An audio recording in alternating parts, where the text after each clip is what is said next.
So for this problem, we're going to look at how to find, in particular, rate, but how to find any given variable as long as you know three of the other variables within the simple interest formula.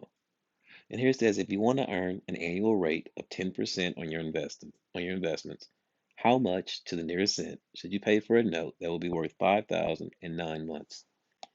And I want to introduce you to this concept of what we call the present value of money and the future value of money.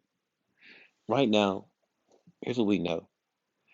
We want to earn 10% on some kind of investment. We know that this 10% is going to be our rate R, and we can express it as the decimal as 0.10. And then they want to know on an investment. Well, we don't know what that investment is, but we know that it will be worth $5,000 in the future.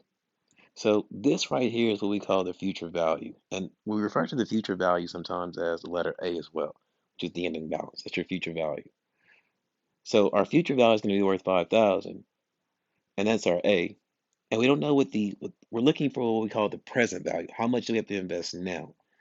And then in present value, right here, this investment we're trying to make is called P. And so we refer to that as the present value, or what we know as the principal.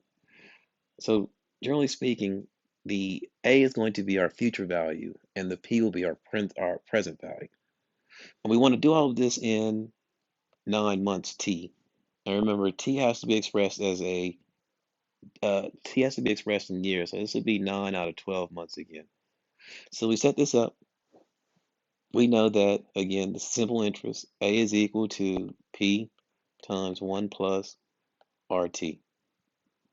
And here we know that our future value, is $5,000. That has to equal the present value, P, that we don't know, that we're trying to figure out. And that's 1 plus our R is 0.09, and our T is 9 out of 12. So we'll plug some stuff into a calculator. Here's what we're trying to do. We're trying to solve for the present value P. In order to do that, we have to isolate P. So let's get P by itself. So the first thing we're going to do, we're going to multiply these terms here. All right, so 0.09 times 9 out of 12, that's equal to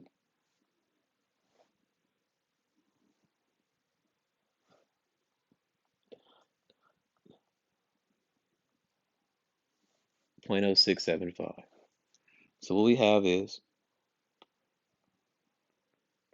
5,000 is equal to P times 1 plus 0.0675.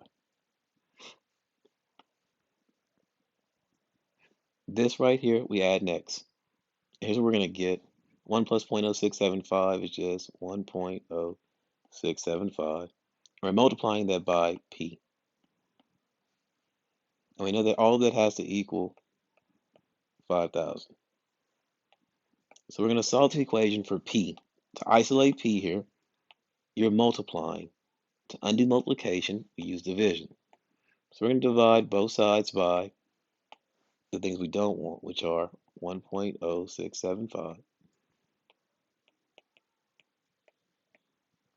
We divide that by this side.